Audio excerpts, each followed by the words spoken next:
દીકરા રંજીત, તે મારી દીકરીની લાજ બચાવી એટલો મોટો ઉપકાર કર્યો છે કે હું તારો જેટલો આભાર માનું એટલો ઓછો છે.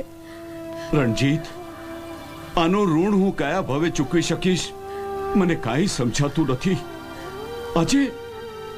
આજે તમે મારી દીકરીની જિંદગી ધૂળ ધાણી થતી બચાવી છે. અરે મારા ઘરની આબરૂ રાખ થતી બચાવી છે તમે. રણજીત, મેં તમને ઓળખવામાં ભૂલ કરી છે, મને માફ કરી દો.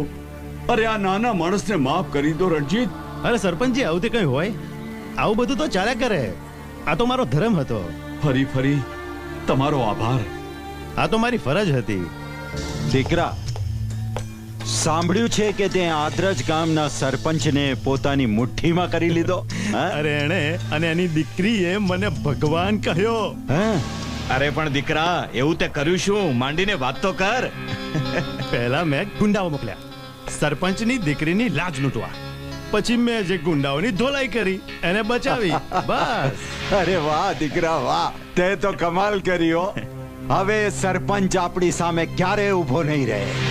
અને હવે વિક્રમ ઠાકોર સાવ એકલો પડી જશે. એકલો એટલે સાવ એકલો. તમને ખબર છે, મેં એક કાંકરે 2 પક્ષી માર્યા છે. સરપંચની દીકરી વિક્રમના પ્રેમમાં હતી. એ હવે મારા ઈશારે નાચતી કટપુતળી થઈ ગઈ છે.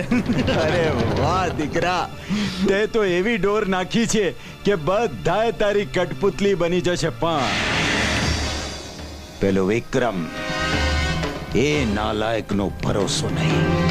એના પર તો શૈતાની નજર રાખવી પડશે. હા વિક્રમ, હું ખેતરે જઈ રહી હતી, ત્યાં ગુંડાઓ આવી મારી ઇજ્જત લૂંટવા લાગ્યા. ત્યાં રંજીતે આવી મને બચાવી લીધી. રૂપા, આમાં રંજીતની કોઈ ચાલ લાગે છે. હવેથી ધ્યાન રાખજે, બહાર એકલી ના જતી.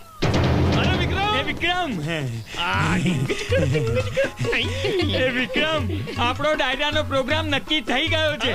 અમે પબ્લિસિટીની શરૂઆત કરીએ છીએ. આવતીકાલ સુધીમાં પોસ્ટર પર છપાઈ જશે અને આખા ગામમાં ચારે બાજુ દિવાલો ઉપર લાગી પણ જશે. એટલે અમે ડાયરાના આયોજનમાં જોતરાઈ જઈએ છીએ. કેમ ભાઈ મહેશ? ઓવે ભાઈ પરેશ. અરે ભાઈ સાહેબ, તમે છે ને ગાવાની ટકાટક તૈયાર કરી નાખજો. ચોક્કસ પડવી જોઈએ.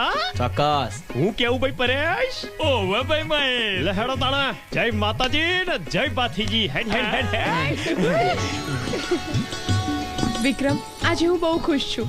કાલે તારા પોસ્ટર આખા પંથકમાં લાગશે. ભાઈઓ ને બહેનો, સાંભળો. આજે રાત્રે આપના ગામના પાદરે મોરલા જેવો કંઠ ધરાવતા